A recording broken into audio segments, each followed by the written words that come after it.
Good morning and welcome to Multiply Mornings. My name is Dan and today we're talking about all the stories from across the web and just talking about life in general. Stay tuned.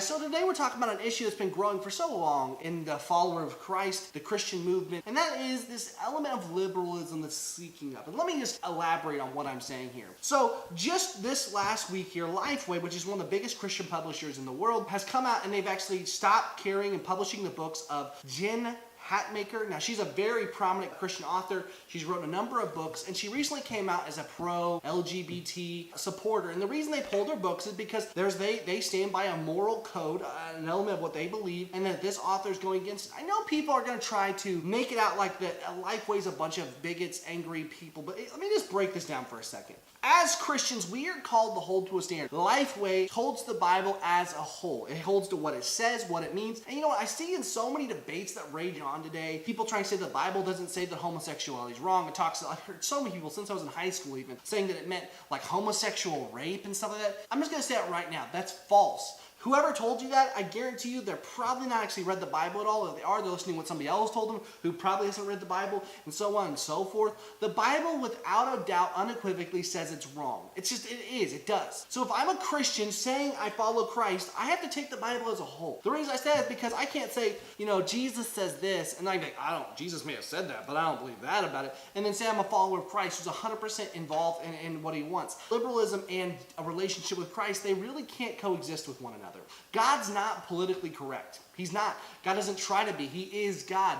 Jesus was not politically correct. We aren't called to follow this worldly idea and view that we so often are forced upon us. It's not true. You look at it, guys, and you see a person like this who's a very prominent writer who has come out now and made a statement that is so anti what the Bible stands for. And I know people try to make that out to be some hatred-filled thing, but the reality is that's what it says. And as a Christian, I take that full-heartedly. But not only that, I could get into what I talk about in other videos about how homosexuality doesn't even make sense in any other form at all. It's not what people make it out to be. And so we see this happening. We see this going on. Another prominent author, Beth Moore, just recently came out as pro Hillary Clinton because of the statements that Donald Trump has made about women in his 11-year-old tape that was released there. And I understand her position. And I don't mean to come out on this as saying that somebody can't believe what they believe. I totally can acknowledge they have the right to believe whatever they do. But when you're on a platform and you're speaking and people who are involved with that do not agree with that worldview, and it goes against the material which you are preaching, obviously that's why Lifeway's taking a step back from these people. But here's the other thing, guys. I think a lot of people are going to call for this outrageous and call for apologies, but there's so much two-sided. If this was reversed and some person of a prominent secular person was starting to write about how God is true and how all this stuff, it'd be outrage. And if they got fired, they'd be fired because they said they were lunatics, whatever else. It's so one-dimensional the way the world looked at today. I don't mean to say that either side's perfect because we're imperfect people. I think that's the biggest things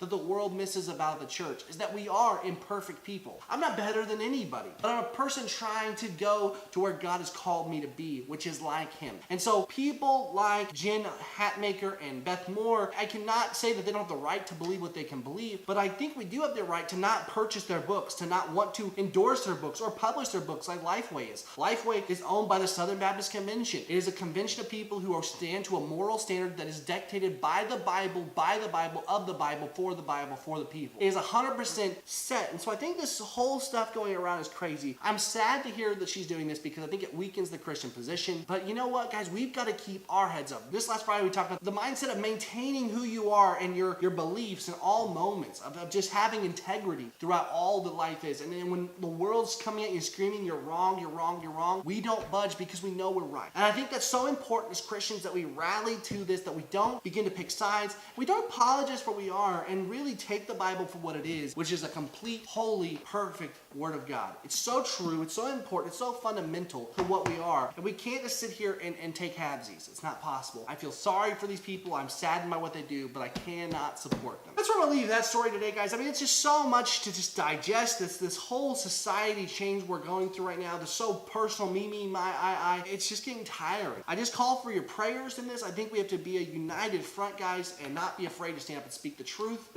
It's just so important. And today our focus is, we're going to be skipping out of Job for just a day or so while we kind of just begin to just feather out a little bit. This is what I've talked about before, but I think it's really important as we are in these times of elections and everything else that we take a second, we look at what God says about our daily life. And this is Psalm 63, 1 through 11. It says, "O God, you are my God. Earnestly I seek you. My soul thirsts for you. My flesh faints for you, as in a dry and weary land where there is no water. So I look upon you in the sanctuary, beholding your power and your glory, because your steadfast love is better than life. My lips will praise you, so I will bless you as long as I live. In your name I will lift my hands. My soul will be steadfast as with fat and rich food. My mouth will praise you with joyful lips. When I remember you upon my bed and meditate on you in the night watches, for you have been my help, and in the shadow of my wings I will sing for joy. My soul clings to you. Your right hand upholds me, but those who seek to destroy my life shall go down to the depths of the earth, and they shall be given over to the power of the sword, and they shall be the portion of jackals. But the king shall rejoice in God. All who swear by him shall exalt, for the mouths of the liars have been stopped." Now, why is this so fundamental to our daily life? You see David's heart here. Like I said, I've talked about this before in our focus, but this is David literally in the wilderness of Judah. He's out of his kingdom. He's being hunted by his own son, and he begins to talk about this. And guys, there is no place far closer than we are to the wilderness of Judah, being hunted by our own kinsmen, being hunted by our own fellow Americans, seeking to destroy everything that we are. But David, in the heat of this trial and tribulation, is sitting here and saying, "Oh God, you are my God. Earnestly I seek you." It's so fundamental that David, in this moment, is saying, "God, you are more important to me than water in a dry and weary land. I cannot live without you." It's so fundamental to say to ourselves, that's where we need to be. There's so much meat, so much truth in this, but guys, that's the fundamental thing. You want to find joy and peace in this life? It doesn't come from politicians or ideologies. It comes from a relationship with Christ. Deny yourself, take up your cross, and follow him. To engulf ourselves in God's truth and his way and his life. So as you guys start your week out this Monday morning, and you're challenged to try to figure out what you're wanting to do, who do you want to be this weekend from here on out, challenge yourselves to dive into your relationship with Christ and ask yourself, "God, how can I be greater for you today? Oh God, you are my God." That's the challenge. That's the place we need to dwell, and that's where I want to live for sure.